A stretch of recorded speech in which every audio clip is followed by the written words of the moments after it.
Hello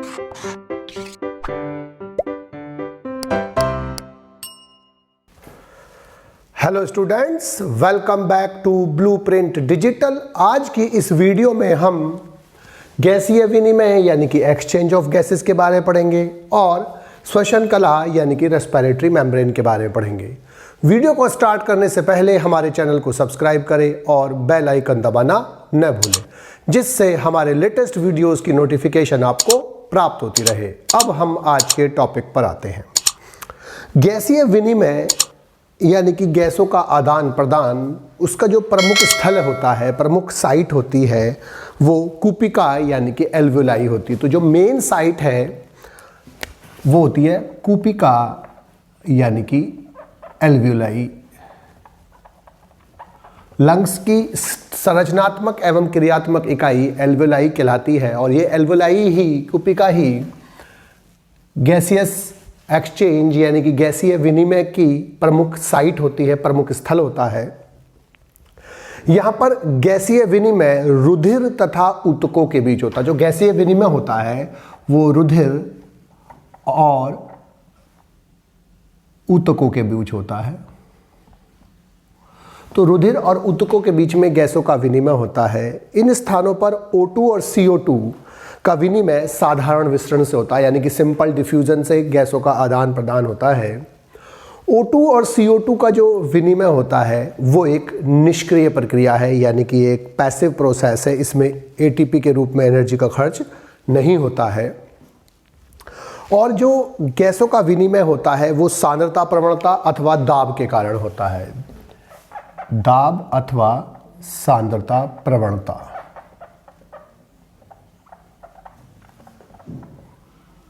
यानी कि concentration gradient.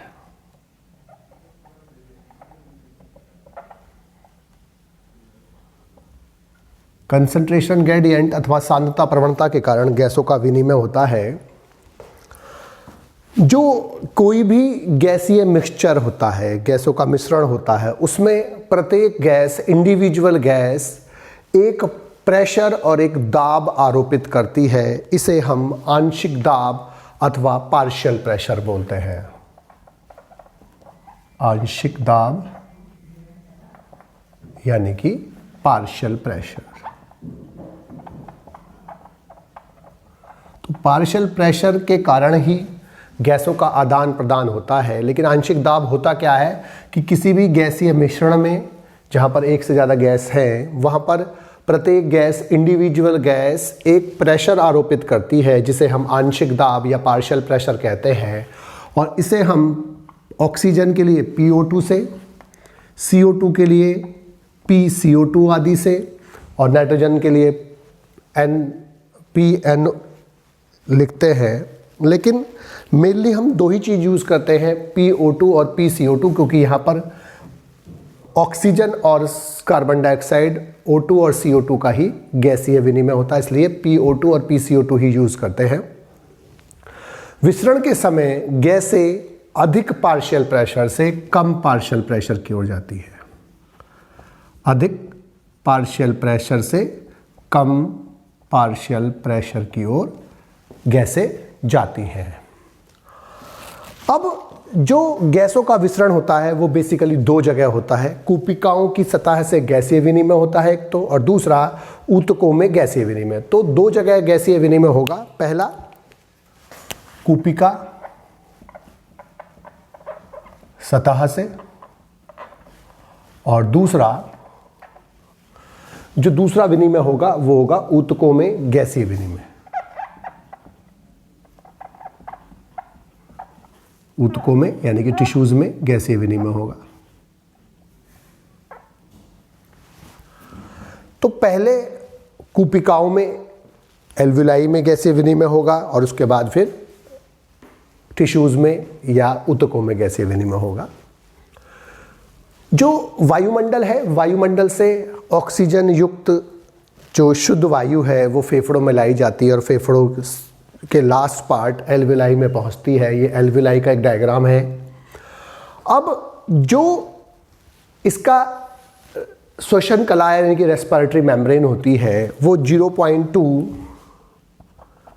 mm thick होती है और श्वसन कला से ही गैसियस एक्सचेंज होता है एल्विलाई में। लेकिन श्वसन कला में होता क्या है? सबसे पहले कूपिका की जो एपिथेलियम सेल होती है, ये कूपिका की एपिथेलियम सेल होती है जो अंदर वाली दिखा रखी है हमने, ये एपिथेलियम सेल है। और एपिथेलियम टिश्यू जितने भी होते हैं, अधिकांश एपिथेलियम टिश्यूज़ के अंदर उसके नीचे की तरफ एक मेम्ब्रेन प्रेजेंट होती है जिसे हम बेसमेंट मेम्ब्रेन यानी कि आधार कला कहते हैं। तो सभी एपिथेलियम टिश्यू नॉर्मली एक मेम्ब्रेन पर टिके हुए होते हैं जिसे हम बेसमेंट मेम्ब्रेन यानी कि आधार कला कहते हैं। तो एपिथेलियम जो है कूपिका की, वो रेस्पिरेटरी मेम्ब्रेन बनाती है, प्लस साथ में उसकी जो एपिथेलियम होती है, उसकी जो बेसमेंट मेम्ब्रेन होती है वो उसके साथ होती है। दोनों के बीच में अब जो कैपिलरीज के बराबर में प्रेजेंट होती है, कैपिलरीज का जाल होता है एल्विलाई के आसपास, तो कैपिलरी और यानी कि केशिका और एल्विलाई के बीच में जो गैप होता है उसे हम इंटरस्टिशियल स्पेस या इंटरस्टिशियल स्थान कहते हैं। तो दोनों के बीच में एक इंटरस्टिशियल स्पेस होता है, ये इंटरस्टिशियल स्पेस है। और इसके बाद केशिका की आधार कला बेसमेंट मेम्ब्रेन होती है और फिर कोशिका की एंडोथेलियम जो उसकी एपिथेलियम होती है, एक ही सिंगल लेयर्ड होती है ये, और उसे हम एंडोथेलियम बोलते हैं। तो ये 5 चीज़ें मिलकर कूपिका की एपिथेलियम, कूपिका के एपिथेलियम की आधार कला, उन दोनों के बीच में कैपिलरी और एल्विलाई के बीच में महीन इंटरस्टिशियल स्पेस, केशिका की आधार कला और केशिका की एंडोथेलियल, ये मिलकर रेस्पिरेटरी मेम्ब्रेन यानी कि श्वसन कला बनाती है। अब रेस्पिरेटरी मेम्ब्रेन से गैसेस एक्सचेंज होता है, किसकी सहायता से होगा? पार्शियल प्रेशर के कारण या आंशिक दाब के कारण यानी कि सांद्रता प्रवणता के कारण या दाब के कारण। जो पार्शियल प्रेशर है उसके कारण होता है। गैसों के विनिमय के दौरान गैसें अधिक पार्शियल प्रेशर से कम पार्शियल प्रेशर की ओर मूव करती हैं, जाती हैं। तो जो कूपिका के अंदर एयर आई है, जो यहाँ पर एयर आई है, यहाँ पर जो वायु आई है, इस वायु के अंदर यहाँ पर जो PO2 है, जो PO2 है वो यहाँ पर 100 से 104 mmHg होता है। तो चूंकि ये शुद्ध वायु वातावरण से आई है, वायुमंडल से आई है, इसीलिए यहाँ पर PO2 की जो वैल्यू है वो 100 से 104 mmHg होती है। जबकि कूपिकाओं की जो रक्त है, रक्त जो कैपिलरीज है यानी कि जो केशिकाएं हैं, वहाँ पर जो अशुद्ध रक्त आता है, उस अशुद्ध रक्त में जो O2 का पार्शियल प्रेशर होता है यहाँ पर PO2,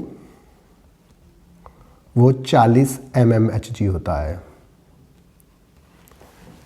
इसी प्रकार से जो यहाँ पर ब्लड आया शुद्ध रक्त, यहाँ पर जो PCO2 होती है यानी कि पार्शियल प्रेशर ऑफ CO2, वो 46 mmHg होता है। और जो एल्विलाई में CO2 है, यहाँ पर जो CO2 है वो PCO2 जो होता है वो 40 mmHg होता है। अब हमने क्या पढ़ा कि अधिक पार्शियल प्रेशर से कम पार्शियल प्रेशर की हो जाती है, यानी कि अधिक आंशिक दाब से जो कोई भी गैस है वो कम आंशिक दाब वाले क्षेत्र की ओर जाती है। तो अब यहाँ पर जो PO2 है यानी कि जो पार्शियल प्रेशर है ऑक्सीजन का वो ज़्यादा है 100 से 104, जबकि यहाँ पर जो कैपिलरी है उसके अंदर जो पार्शियल प्रेशर है ऑक्सीजन का वो कम होता है। इसलिए यहाँ से जो एयर होती है वो ब्लड में आ जाती है, वो ऑक्सीजन। और यहाँ से जो पार्शियल प्रेशर है PCO2 का ज़्यादा है, यहाँ पर पार्शियल प्रेशर 40 है, यहाँ पर 46 है, तो यहाँ से CO2 एल्विलाई में पहुँचती है और यहाँ से O2 ब्लड के अंदर आती है। और इस प्रकार से गैसों का विनिमय कूपिकाओं की सतह से हो जाता है। लेकिन हमें ध्यान क्या रखना है कि ये जो CO2 और O2 का विनिमय हो रहा है ये साथ साथ होता है, अर्थात इधर से यहाँ O2 आएगी तो इधर से यहाँ CO2 जाएगी। और अगर आगे भी जब हम ऊतकों में गैसीय विनिमय पढ़ेंगे वहाँ पर भी यही होगा कि जो डिफ्यूज़न होगा, विसरण होगा, वो साइमल्टेनियस होता है यानी कि साथ साथ होता है। अब ऊतकों में जो गैसीय विनिमय, अब जो ये कैपिलरीज होती हैं, अब ये कैपिलरीज जो होती है अब ये ऊतकों तक पहुंचती हैं और ऊतकों के पास जो बीच में स्पेस होता है उसे हम इंटरस्टिशियल स्पेस भी कह देते हैं, इंटरसेलुलर स्पेस भी बोलते हैं। एक्स्ट्रा सेलुलर स्पेस भी बोलते हैं। तो जो सेल्स के बीच में स्थान होता है, कोशिकाओं के बीच में स्थान होता है ऊतकों में, उसमें एक तरल भरा हुआ होता है, इसे हम बोलते हैं ऊतक तरल यानी कि टिश्यू फ्लूइड।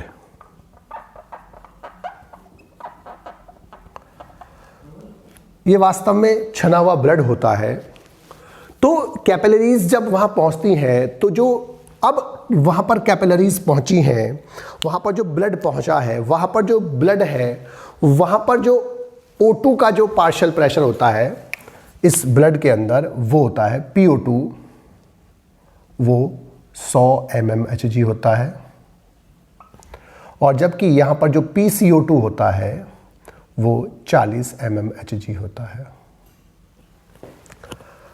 तो ब्लड में अब भी ऑक्सीजन का पार्शियल प्रेशर ज़्यादा है और जो सेल्स होती हैं, ये कोशिकाएं हैं, जो इन कोशिकाओं में PCO2 है वो ज़्यादा होता है, वो होता है 46 mmHg, और जो PO2 होता है वो कम होता है, लगभग 40 mmHg। तो सेल्स के अंदर ऑक्सीजन का पार्शियल प्रेशर कम है, तो ऊतकों में CO2 का पार्शियल प्रेशर जो होता है वो ज़्यादा है, 46 होता है, और जो पार्शियल प्रेशर है ऊतकों में O2 का वो कम होता है, वो 40 mmHg होता है। जबकि जो ब्लड है, कैपिलरीज से जो ब्लड आ रहा है वहाँ पर ऑक्सीजन का पार्शियल प्रेशर ज़्यादा होता है, 100 mmHg होता है करीब, और जो CO2 का पार्शियल प्रेशर है वो कम होता है, 40 mmHg होता है। तो इसीलिए जो कैपिलरीज से अब जो ब्लड है उसके अंदर पार्शियल प्रेशर ऑक्सीजन ज़्यादा है, तो इसीलिए अब ये जो ऑक्सीजन है वो अब सेल में एंटर कर जाती है, क्योंकि अधिक पार्शियल प्रेशर से कम पार्शियल प्रेशर की ओर जाता है। और दूसरी तरफ जो PCO2 है वो यहाँ ज़्यादा है सेल में, तो इसीलिए सेल से जो CO2 होती है वो निकलकर कैपिलरीज के ब्लड में पहुँचती है। तो इस प्रकार से जो गैसियस एक्सचेंज होता है वो पार्शियल प्रेशर के कारण होता है। पार्शियल प्रेशर क्या होता है? एक गैसों के मिश्रण में जो एक इंडिविजुअल गैस, एक प्रत्येक गैस जो प्रेशर लगाती है उसे पार्शियल प्रेशर कहते हैं। पार्शियल प्रेशर जहाँ ज़्यादा होगा वहाँ से गैस कम पार्शियल प्रेशर की ओर जाती है।